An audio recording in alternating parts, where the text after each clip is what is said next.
क्षमा breaking Jain news. Bharti गुरुदेव के चरणों में कोटिशः नमोस्तु नमोस्तु नमोस्तु। माता श्री जी के चरणों में बंधामी एवं त्रय छुल्लक जी के चरणों में इच्छामी। महाराज श्री जी, आपका कल का प्रवचन था कि विकृत कुल के बारे में आपने बताया था, तो उसमें लोगों की जिज्ञासा है कि विकृत कुल में कौन कौन आएगा। जिसने विजातीय विवाह किया है, क्या वह सिर्फ पति पत्नी या उस परिवार में रहने वाले सभी सदस्य?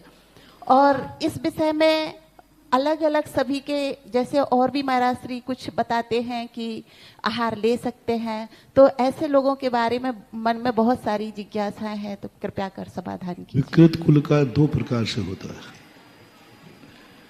एक ब्लड रिलेशनशिप जो अपने आप में परंपरा के विरुद्ध होता है। दूसरा होता है जाति से विकृत। जिस जाति की जो परंपराएं हैं, विजाति शादी करना, विधर्मी शादी करना, ये सामाजिक विकृता है और सामाजिक विकृति को आप नकार नहीं सकते। यद्यपि शुद्धम लोक विरुद्धम ना करणीयम ना आचरणीयम। यदि लोक विरुद्ध है तो वह भी विकृति मानी जाती है। तीसरा होता है धार्मिक विकृति। धर्म के विरोधी व्यक्ति से संबंध बनाना, ये धार्मिक विकृति कहलाती है। जो हमारे धर्म के प्रतिकूल है, जो हमारे देव शायद गुरु के प्रतिकूल है, उनसे संबंध बनाना भी एक विकृति है। हमारे यहाँ षड आयतन में कुगुरु कुदेव कुदेव और उनकी प्रशंसा करना भी अनायतन है। और व्यक्ति उनसे संबंध बना रहा है, उनकी प्रशंसा करना भी अनायतन है, अनुमोदना करना भी अनायतन है, फिर संबंध बनाना तो बिल्कुल पूर्णतः अनायतन ही है। प्रशंसा कर रहा है एक सामान्य रूप से, तो भी उसे मिथ्यात की कोटि में ले लिया। और जो पूरे संबंध बना रहा है, रिश्तेदारी बना रहा है, प्रशंसा कहाँ हो, तो उसने रिलेशनशिप जोड़ लिया, उससे वंश और अंश का संबंध जोड़ लिया। जब इतना संबंध जोड़ लेता है तो अनायतन का भी बहुत बड़ा रूप हो जाता है। धार्मिक विकृति, सामाजिक विकृति और ब्लड रिलेशनशिप की विकृति, ये तीनों विकृतियां जब आती हैं, वह शादी ब्याह आदि के लिए निषेध है और धार्मिक क्रियाओं के लिए भी निषेध है। जब धर्म से ही विकृति आ रही है तो धार्मिक अनुष्ठान कैसे कर सकेगा? सामाजिक विकृति आ रही है तो सामाजिक अनुष्ठान में कैसे शामिल हो सकता है? अब कौन कर सकता है, कौन नहीं कर सकता? हमारे यहाँ कृत कार्य अनुमोदना है। जिसने किया है, यदि उस कार्य को आप करवाते हैं, ठीक कहते हैं, तो आप भी उसी कोटि में आएंगे। मान लो नहीं करवाते हैं, बाद में जाके आप उसको एक्सेप्ट करते हैं, अनुमोदना करते हैं, उसके साथ अपना संबंध बना के रखते हैं, तो जितने संबंध बना के रहेंगे उन सब कुल की विकृति मानी जाएगी। या तो फिर वो व्यक्ति छोड़ दे। जैसे मान लो एक घर में किसी बेटे ने कुछ कर लिया XYZ, तो उस समय यदि सारा परिवार उसको अलग कर देता है, भोजन पानी से अलग कर दे, धंधे पानी से अलग कर दे, उसका हिस्सा देकर अलग कर दे, फिर पूरे परिवार से वो पूरा परिवार विकृत नहीं माना जाएगा, मात्र वही विकृत माना जाएगा जिसने किया है।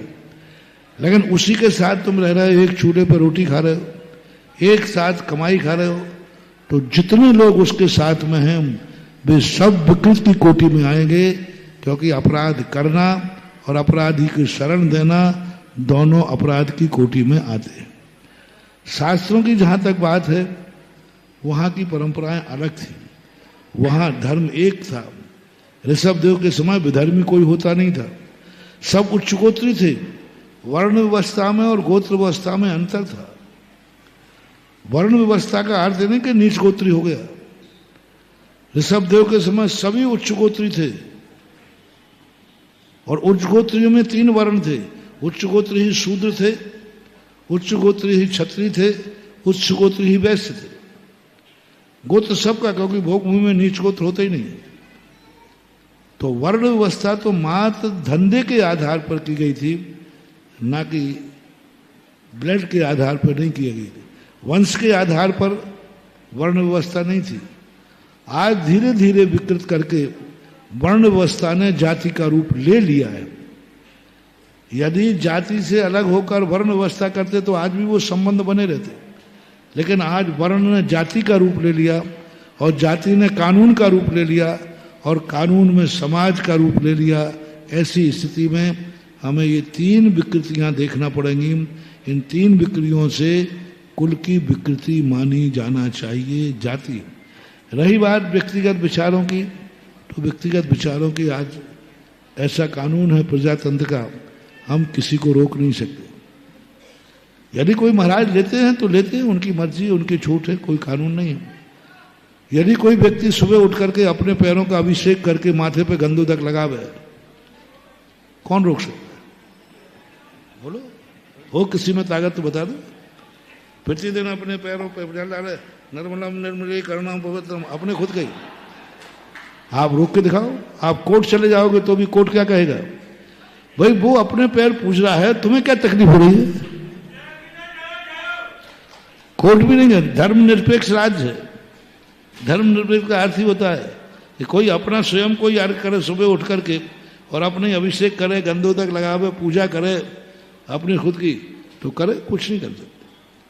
एक सिद्धांत होता है, एक मार्ग होता है, एक समाज का बहुमत मार्ग होता है, एक साधु समाज का बहुमत मार्ग होता है और एक समाज होती है।